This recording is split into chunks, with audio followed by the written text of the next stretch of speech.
Hi, everybody. This is Cheston with By the Books Consulting. And I'm doing this quick share with you because I have a client that was told to do something by somebody at QuickBooks. And I figured other people might have the same problem. And I wanted to get it resolved in a way where it makes sense to whoever it is that may be experiencing the same thing.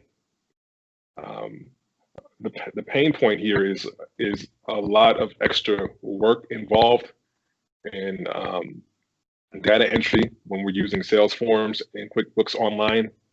It also um, results in skewed reporting.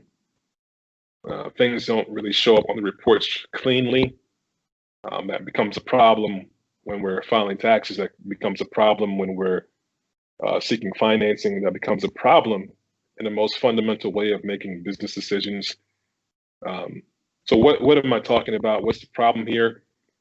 All right, so on the screen that I'm sharing, we have some products that this client of mine sells, and how he's been purchasing these products and selling them results in him using a billable expense feature on QuickBooks.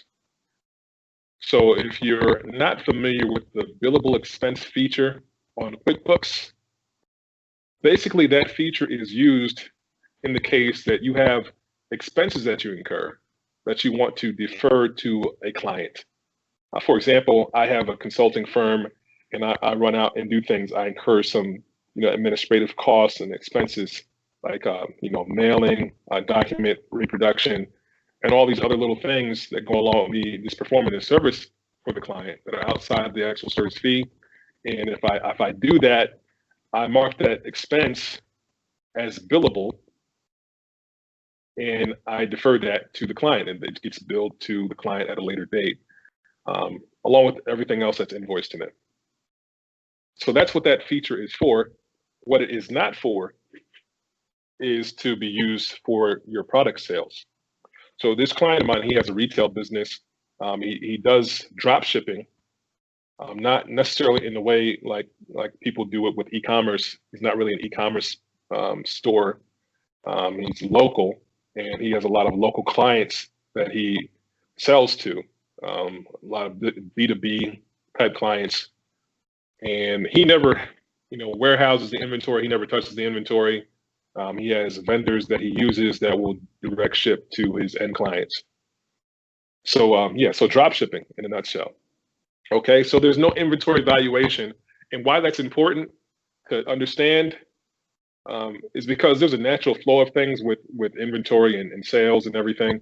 So when I go to purchase a widget to sell, so let's say I sell widgets and I go to purchase one of these items, this widget item to sell to my end client, I buy it for a set price. That's my cost.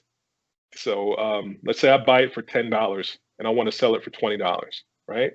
So that $10 that I buy it for decreases my bank account because I pay cash for it, and it decreases my bank account. Um, and when it comes out of my bank account, it actually goes over into my inventory asset account because I purchased an item that I'm going to keep on hand to sell at a later date. So I do have the item, so it's not really a cost at that point. I still have the value there. So my inventory was increased by $10 in one widget, and my bank account was decreased by $10. So that's the first part of it, right? In a typical product retail selling business. So when I sell that product is when I incur costs because I received the revenue for it, but I also decrease that inventory asset value amount by $10 and one widget. So I lose the one widget, I lose the $10, and that becomes my cost of goods sold at the point of sale. So what happens when I'm not doing inventory tracking and I don't really warehouse or keep any inventory on hand? It's the same thing, but the difference is, well, there's no inventory asset value to keep track of. So it's almost like a simultaneous transaction. So when I go to purchase my product to sell, I'm also selling it to the end user at the same time. So I do incur that cost of goods sold, but it's more of a direct cost at this point. All right. So So what difference does that make here with what I'm talking about? So this guy has some skewed reporting that doesn't just show sales versus cost of goods sold.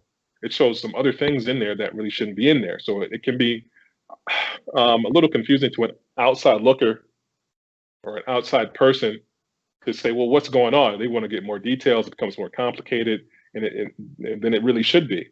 When if it's clean reports, and they can say, okay, this guy did this much in sales, and he had this much in cost of inventory. These are his margins. He got 50% margins because he bought a widget for $10. He sold it for $20, so his margins are 50%. And then he has these expenses and so on. This is his bottom line. It's very clean. With this, it gives you a markup income column, which requires some deeper investigation. And after the investigation is over, somebody will find out that this is just sales to begin with. And I just wasted my time looking into this and finding out what's going on to find out that it's just sales when it should have been categorized as sales the whole time. So those are the problems that can arise from reporting. And the other thing here is that this client of mine is taking a whole lot more time than necessary to enter these transactions. He has to physically go in here and manually enter the dollar amount that he's going to sell it for. Actually, the dollar amount in this case right here that we're looking at, he's entered the dollar amount that he's going to purchase it for. Right? Manually, he enters this every time. And then he checks that box next to it saying billable. And then he enters the markup manually each time for what he wants to mark it up as. In this case, 100%. That'll give us our 50% gross margin on it. And then he attaches the client to it. So basically, by doing this in QuickBooks, when you pull the client up to do a new invoice or a new sales receipt or whatever it is, really just a new invoice, you can't really do sales receipts off of populated drawers. But you'll be able to pull up an invoice with the client's name, and his drawer in the right-hand side will pop open, showing that there's this open transaction here that's a billable expense that we need to pull into that. Okay, so that's the logic behind them doing it in that way. The problem is that it just takes too much time, and it really doesn't work for your reporting. So it's not the standardized workflow for this. All right. So hopefully the workarounds I'm going to show and the clarifications I'm going to give in this video will help you if you're going through the same situation to clear this up and get your reports clean and save you a lot of time on your workflow. Okay. So let's go to see what this looks like on your reports.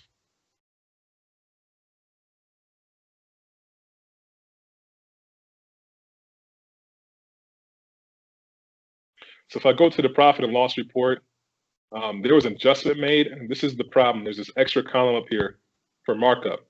And in October is when we made the adjustment to remove all this markup income from the year and shift it to sales.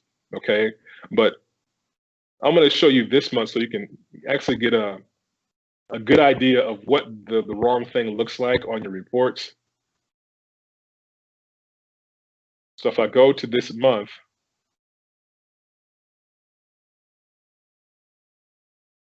you'll see what I mean when we have this markup column in here as income. This is all just sales. All right, it's a little bit confusing to an onlooker if they do further investigations. So we're thinking, well, what kind of markup is he having on what other items? What is he doing? What other types of income sources is he making? So if I'm somebody who is really looking into the business as a deep dive, I'm going to want to know what this is. And after investigating, I'm going to find out that this is just another portion of this product sales. And I just wasted my time looking into the report. At the same time, like as a business owner, I'm having the same issue. I want to have clean reports for me to make decisions on, to see exactly what those margins are cleanly. Okay. So let's see what the workflow should look like in your QuickBooks. So let's go to products and services. So to explain exactly what it is that it's supposed to look like, you're really supposed to have that clean, product cost and sales price established for each of the products that you sell. Now, I want to say that the reason that a lot of people don't want to come in here and physically enter their products and services is because it's time consuming if you have a lot of products that you deal in. if you're selling like literally thousands and thousands of products, then it doesn't make sense for you time-wise to sit here and manually enter all these products. It's just so time consuming, and it's like something that you just don't want to do. I get it. It's not fun. It's not cool. This particular client has more than 4 million products that they have available to sell to people. And who would sit there and enter, millions of products into a database by hand? Nobody would do that. That's not something that anybody would do. At the same time, I want you to recognize that even though that a lot of these businesses have so many products available, up to millions of products available, if you're a company, a small business set up like this particular client, you can quickly recognize that you're only really dealing with a local client base who continue to buy the same things over and over again. So it's not like you're dealing transactionally with millions of products. You're only transactionally dealing with a dozen or maybe 2 dozen at the most. So if that's the case, then we can really establish a good sound database of products in your QuickBooks to use for that purpose. Now, if you are dealing and selling transactionally in like thousands and millions of products, there are definitely apps that you can use to integrate your products. There are, exports for your CSV files to be able to. You can export a CSV file from wherever your dropship inventory is, and then put that in your product list as a quick workaround for that. But I'm not going to get into how to do that specifically in this video. What I want to get into with this video is for somebody in the same situation as this guy. All right, where you can really simplify your life by making sure that you enter the products correctly in your product and service list. All right, so let's do that. First of all, categories. If you have multiple products and services, you definitely have categories. So in order to create categories and really get granular with your reporting, you can go up here to this More tab, this More button, and manage your categories. We've already started adding categories to this client, and we started to build out his products in his QuickBooks, just beginning to do that process.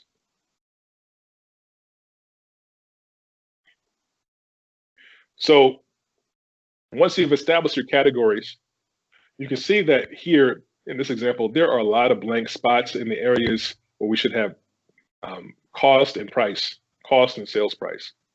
You don't want to have this. You want to have clearly established and defined product costs and product sales prices. So before, he would have a generic product in here. It was more like a category rather than a product. And then he would enter the sale manually each time he would sell something within that category. And he would add the price in there, and it would be a varying price because it was a broad category that he was using instead of a specific product. And then he would add his markup like we saw before on the items list to get him an actual price that he wanted to charge the client. Rather than understanding what his base cost was for each product he was selling and clearly establishing that margin from the start. Okay, so we added a couple in here. Like for example, we have the screen printing that he does. We already have his costs associated with it and a little bit of a markup for that. We added to it based on his wants and needs. We have this plaque that we put in here. All right, and we had the cost clearly established from historical transactions. We just went in here and added the price according to what the margin was that he wanted to achieve on it. Now, once this is here, every time you pull up a sales form, you can just pull the product in and it'll automatically populate. So let's actually get into that. I'm gonna pick let's pick something that has already been clearly fixed and organized in here. All right. So the reason I'm checking on the edit is because I'm going in here to see which ones that he actually worked on to make sure that the expense accounts and the sales account, income accounts rather, the income and expense accounts are properly mapped. So you want to go in here and make sure that your income account is definitely going to be sales. and you want to make sure that your expense account is going to be cost of goods. So, all right. And let's get this in a category. All right. Awards and plaques. All right. So now that we fixed that, let's go and create a transaction for this. And when we start the transaction for this, I'm going to choose an estimate as my starting point, because from the estimate form in QBO, all other transactions and forms can be created from that one estimate. Here's what I mean. Let's go create a new estimate for this cherry wood ornament. All right, so let's pick the client is going to be AAA. Product and service is going to be that cherry wood ornaments, cherry hardwood ornament. And let's say the guy wants to have 100 of these. Okay, so we got an estimate for $270 to the end client. Okay, and that's it. Like, see, all I had to do was enter the product in here and the quantity, and I already have the rate. I don't have to go in here physically enter the rate or anything else. I just went in here and just chose the product, and it was already there. Saves time already. I hit save and close. Now, based on this estimate, I'm gonna go back into the estimate. All right, there's a button up here where I can create an invoice from it. Like, say I want to go ahead and bill my client for this because they've accepted and they want to buy it. I can also copy it to a purchase order. Right, and so I'm doing that. I'm copying this to a purchase order. I'm gonna choose my vendor, which is gonna be Big Graphic. And then already this information is populated on my purchase order too. Just one click. I don't have to go in here physically enter any other information. It's already there. And I can hit save and close. Actually, before I hit save and close, make sure you have a good practice of adding the client detail to each thing that you use. Then hit save and close. Okay, now from the purchase order, I can go here and copy it to a bill, or I can create expense for it. Now, instead of going here and copying this to a bill, if you want to have a direct expense to it, let's say you just want to pay for it right away instead of making a bill and then making a payment for the bill, you can do that. That's fine. You just go up here and create an expense. And once you choose the vendor, Big Graphic, you see all this pops out in the right-hand drawer. And you can just add this to whatever expense. And you make sure the payment account is correct. It should be from your checking account or your credit card account or whatever you're using to pay it from. In this example, I'm going to use a clearing account because this is something I'm going to back out later. But now you can go ahead and save and close this expense.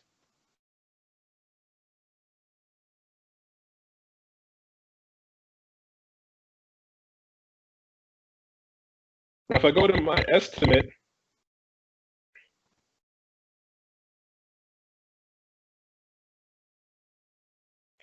that was created today, this is it, right, $289.58.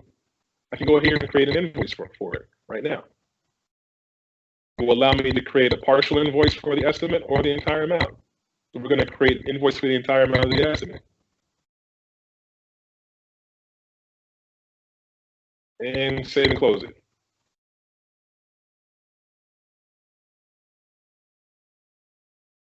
So what does that do for us? Okay. Now, it saves us time in entering all the details in each of these transactions. Before, this client would have to go in there and physically enter the numbers for the purchase order, the price. He had to find out what price it was going to be, look it up, call the vendor, or look on his pricing sheet, enter the cost of the actual ornament, then type in manually what he wanted his margin to be, and then save that, and then go to the other forms, create the invoice, right? Create and pull in all the estimates, the information from the purchase order that he had entered before. I mean, it was just like a long and drawn out process. When all you had to do was just go through there and create the products, and they would already be there. And if you haven't created the product already, you can go ahead and create the product from the estimate form itself. If you don't have a product already in, you can come here and add a new one and create the non-inventory product, and then whatever it is, the category, right from the form itself. And if you're using it for the first time, you'd enter all this information and it would just be there, rather than having to enter the information over and over and over again.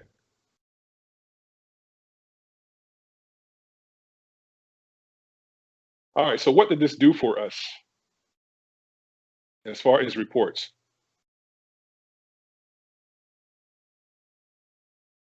It saved us time. Not only did it save us time, but it just cleaned up the reporting of our sales. So let's go to today and run the report. Look at this. I have my sales for 270 from the invoice I created, and I have the cost of goods. I mean, it's simple. And my gross profit, $97. Straightforward and simple, guys. All right, I'm hoping that this helped. You can really get more granular with the reporting now. You can go sales by customer. You can look at the margins by customer. You can look at it by product now because you have your products listed. But you can get really detailed in your reporting to understand what performance is really looking like in reality. All right, before you could not do it with all these other markup, incomes, billable expense items. It just wasn't very clean. All right, and hopefully that's helpful, guys. If it was, just give me a little thumbs up or comment down below. If I could do better on some things, definitely let me know in the comment section too. I don't care, give me a thumbs down.